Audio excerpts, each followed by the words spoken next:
You ask Tiger to solve. This deals with linear equations with one unknown. The final result is x equals 3. Let's solve it step by step. Simplify the expression. Expand the parentheses. Multiply the coefficients. Simplify the arithmetic. Expand the parentheses.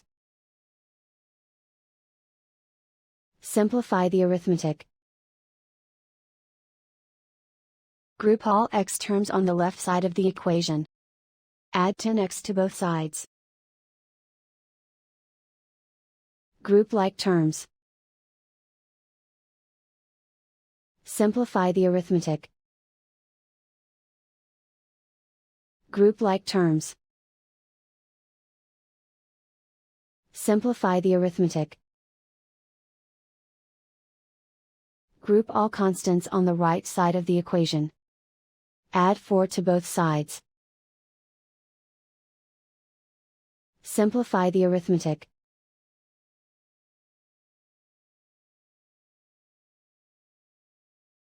Isolate the x.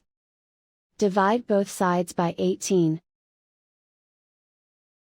Simplify the fraction.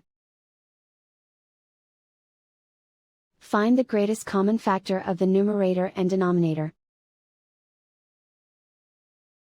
Factor out and cancel the greatest common factor. And so the final result is x equals 3.